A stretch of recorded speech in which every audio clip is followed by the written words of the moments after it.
នៅលើโลกនេះគ្មានអ្វីពិបាកជាងការចាប់ផ្ដើមទេហើយក៏គ្មានអ្វីអស្ចារ្យជាងការចាប់ផ្ដើមដែរចាប់ផ្ដើមជារឿងដ៏លំបាកបំផុតសម្រាប់មនុស្សគ្រប់គ្នាហើយបើគ្មានការចាប់ផ្ដើមក៏គ្មានអ្វីគ្រប់យ៉ាងដូចសពថ្ងៃនេះដែរនៅពេលដែលអ្នកចាប់ផ្ដើមលក់ដំបូងសុំកុំខ្លាចគេសើចត្រូវចាំថាអ្នកសើចគឺបានតែសើចទេហើយឲ្យគេសើចអ្នកសិនចុះព្រោះពេលនេះគេអាចសើចអ្នកបានប៉ុន្តែនៅពេលដែលអ្នករីកធំជាងនេះគេសើចអ្នកឡើងបានហើយត្រូវចាំថាអ្នកសើចក្រោយគឺលឺជាងអ្នកសើចមុនចេញលក់ដំបូងកុំខ្វល់រឿងខ្មាស់គេសំខាន់ស្រឡាញ់អីធ្វើនឹងទៅផឹងធ្វើផឹងបដោតផឹងផលិតលុយចេញពីមុខរបរទាំងអស់នោះត្រូវដឹងថាគេអាចមើលងាយអ្នកបានប៉ុន្តែមនុស្សទាំងអស់នោះមិនមកចិញ្ចឹមគ្រួសាររបស់អ្នកទេពេលចេញលក់ដំបូងកុំខ្វល់រឿងគូប្រកួតប្រជែងធ្វើចិត្តឲ្យធ្ងន់ពេលខ្លះទីផ្សារគឺអយុត្តិធម៌ខ្លាំងណាស់សម្រាប់យើងហ៊ីវកូក៏មានច្រើនអ្នកលក់កាច់កុងក៏មានច្រើន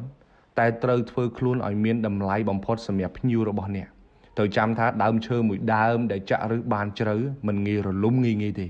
ពេលអ្នកលក់ដំបូងកុំខ្វល់រឿងលុយចាប់ផ្ដើមដំបូងពី10រៀល20រៀលក៏ដោយត្រូវរៀនសូត្រពីមុខរបរនោះសិនចាស់ថាទូកតូចស្រួលបត់កុំឲ្យលុយដឹកមុខឲ្យសោះត្រូវថែចិត្តភ្ញៀវឲ្យខ្លាំងលុយប្រៀបដូចជាកូនកំមុំចឹងភ្ញៀវប្រៀបដូចជាម្ដាយកូនកំមុំចឹងបើសិនជាម្ដាយអូខេហើយកូនចាំតែអូខេតាមក្រោយទេ